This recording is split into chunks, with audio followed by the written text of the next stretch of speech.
Afternoon all, the British Chess Championship is underway at the moment. It's being played in Aberystwyth in Wales. A very interesting game which caught my eye was Chris Ward against Mark Hebden, played in round 3. And this was a King's Engine defence. Chris Ward playing white, Mark Hebden playing a King's Engine defence. We'll put on a Qb8. Let's use Stockfish. So the King's Engine variation adopted here was Knight Ge2. So this is a very interesting line, Knight Ge2. On Livebook, this isn't such a popular move. It's about 4, 5, 6, about the 7th most popular. That's the main move, Knight F3. Then there's the Simish, there's Bishop E2, there's F4, there's H3, there's Bishop E3.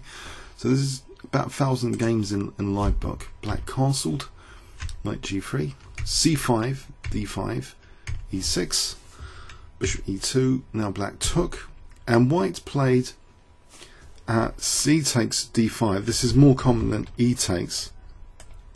So Black has that 3-2 pawn majority here, and White has this majority of pawns over here, potentially to crash for in the centre. Maybe sometimes with E5, it's a thematic break. White playing for E5. Black played Knight A6, which has sometimes the intention of keeping an eye on D5, as well as supporting B5 later from Black. White castled, Knight C7. We see A4 clamping down on B5. We see now the Knight coming back to A6 because that B4 square is now just being weakened. So it's an interesting idea to lose a bit of time to put the Knight back there. If B5 is ruled out, then just exploit the new downside. If we just have a look at that again, the engine I know suggests playing like Knight E8 as an idea for F5 later. It's just a very interesting idea, that B4 square. But does it give White too much time, this idea? If Black's really not playing at the moment for the B5 break, Bishop G5, H6, slight weakness being created there, and the Bishop just drops back here.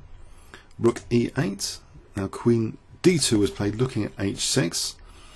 Now here it looks as though, does King H7 run into a little bit of difficulty? Maybe the H, you might think H4 H5 might be something. I'm not sure. I think this is too crude to be effective. It just weakens that G4 square. I don't think this is going to get anywhere. Although this, even here, White might be having an interesting idea here with this position, with D6 in mind. Just Bishop takes D6. So there's interesting ideas, but also just Bishop F4 looking at D6. But this wasn't played. Actually, H5. And it's a slight downside, the weakened dark squares here. That's pounced into with Bishop G5 stopping H4. That pin is annoying. Black unpinned, Mark Hebden unpinned. And then we see F4. And after King H, pardon me, not King H7. Now, in this position, White does seem to enjoy a nice advantage with the potential of actually playing E5 takes and then F5, which is actually one of my favourite games. Featured this Penrose against Tao. For me, had a wonderful aesthetic experience about the game. It was featured in the Oxford Dictionary of Chess, and it was like this avalanche in the centre against the Benoni setup. This is very Benoni-like structure here. This D6 and C5. This could have come from a Benoni, of course. So this is a very thematic idea to play E5 takes and then F5. It gives White the E4 square. It shuts down that bishop. It potentially shuts down this bishop. Black played Knight H7 now. Bishop dropped back. And then we see this move Bishop H6 trying to discourage totally E5. So E5 here, I think Black could even just play Rook takes E5. But actually, this isn't so clear cut. Even this isn't so clear cut here. The engine actually gives White as a slight advantage after Knight B5 and Bishop C4, with the idea of, I think, Knight takes D6 is on the cards for F takes. It's a very complicated position tactically. What does Black actually do in this position? If he moved the Rook back, then bishop g5. I think white's just getting a dangerous initiative here. So it's interesting stuff to consider. Does bishop h6 actually do what it claims, to try and discourage e5? Technically, it doesn't seem as though it might not. But bishop c4, a calmer bishop c4 was played. There's no need for e5 anyway. That can be worked on. Knight b4, and now just logically, e5 again, you might consider it. And the weird stuff with knight b5 comes up again. It's actually almost one of the strongest moves technically from an engine perspective to play this. The human move is just to reinforce the e-pawn and push through gradually. And that was played. Rook ae1 was played here. But actually, even e5 here, if we look at this again, I know it seems a bit outrageous because it's going into the intention of this was to stop apparently e5, but knight b5 here, and again knight takes d6. It's just a very, very interesting tactical idea. This one, to get this position where white has got that dangerous d pawn, and things like knight e4 in the air, looking at c5 as well. But anyway, we see this move rook ae1, and it looks like white's really optimized now for e5 if it wasn't for this pin. Bishop d7. Now unpinning makes way for e5, which also will cast doubt on the c5 pawn in this structure here. And this, this Benoni structure, the son of sorrow structure, the d6 is usually the exploitable target. Here, a6, as though black is going to do something with b5, e5, finally. And black plays this tactical idea, bishop takes a4 now. So, if white plays knight takes a4, which he doesn't, then b5, this is still okay for white. E takes, this is still good for white actually, this position. It's quite dangerous. Here, for example, it doesn't matter where black takes, for example, d7. It's still pretty dangerous stuff. But actually, that was ignored. Actually, e takes d6, even stronger, possibly. One of the strongest moves in the position. E takes d6, maybe even stronger than knight takes e4. Knight takes a4. So now we see queen a5. The queen's out of the way. It created an impression here, this game, just aesthetically. What is going on here? Black has won this pawn on the queen side, which seems to be kind of irrelevant to king safety. The bishop's over here, not on this diagonal. f5 looks really dangerous. But we see white taking the time for rook a1 to exploit that pin. b5. And now we see d7. So immediately, like with the bishop here, it's poised to win the exchange. That was offered. Now white could take the exchange, possibly. Bishop takes, queen takes c5, for example. White's better here. So something's gone really quite badly wrong. But even stronger maybe than bishop takes d8, the move played, Stockfish really likes, just queen takes c5, so pinning the pawn against the queen. I know it's not what you want to see with black, going into a sort of bad Benoni from the king's engine. It doesn't look as though this is very palatable at all. I mean, let's say knight c2 for sake of argument. Then rook takes a4, zap. We've got that pin being exploited. So it's a very unpleasant position here. Black played bishop f8, and now we see d6. Okay, and this seems to offer at least the d pawn. That's taken. But now this rook takes a4 using that pin. Bishop takes d6.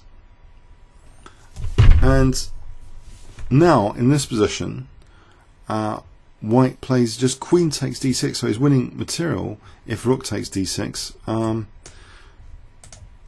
He can actually, even better than taking, is taking first on f7, then here, just up on material. A piece up there, that would be very pleasant indeed. So b takes a4 was played, but now can you see what white played in this position? Which echoes a theme I'm considering actually doing a playlist on, about queen and knights, how they can effectively use, especially knights on f5. But there's a tactic here. Can you spot it if I gave you 10 seconds starting from now? you might want to pause the video. What does white play in this position?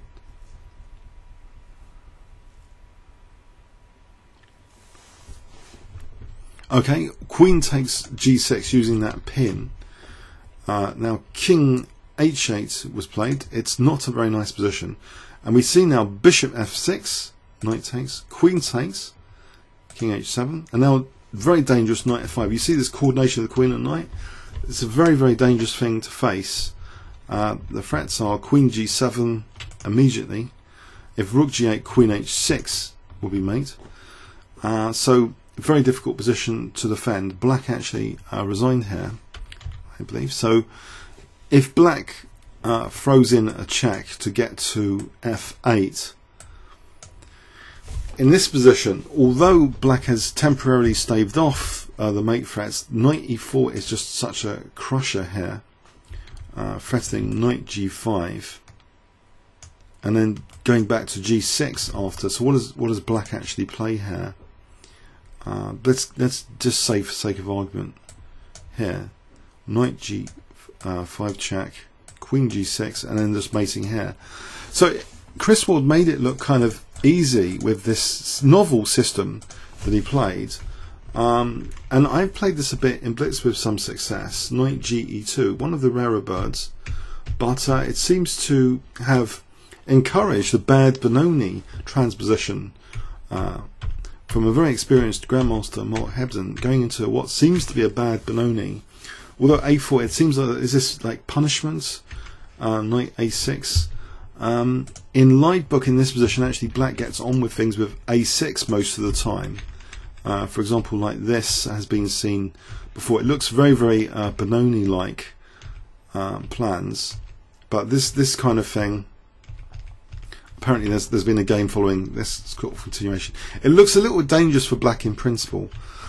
So we see this knight a6, and it just seems as though white did successfully get to gear up for e5, and it didn't even seem tactically as though it was even being technically prevented here. This is the amazing thing. It even seems as though e5 might have been plausible, but it's not one of the better moves. This is a much stronger move, pointing really an extra attack against the king. Once this e5 is playable when the queen gets out of the way. This is a very dangerous pin on the f7 pawn, and that gets unveiled basically. If we look at the game continuation, how that bishop was unveiled for that f7 pawn to be pinned later in the midst of things. Once this d6 happened, then we see that unpinning, pardon me, that pinning, and yeah, things got nasty here. And this queen and knight combination is just fatal, really. It doesn't matter about the check and queen f8 because knight e4. So I thought it was an impressive fighting game from both players, and yeah, very, very exciting games are being played in the British Chess Championship. And so I hope you enjoyed this first one that I've shown you. The game actually ended here, I think, after knight f5. That was the final move of this game. So some carnage happening at the British Chess Championship at the moment, and there's actually, you can watch the games live during the day for the next few days. All the boards are actually available today, so it's very, very interesting to see what's going on there. Comments or questions on YouTube. Thanks very much.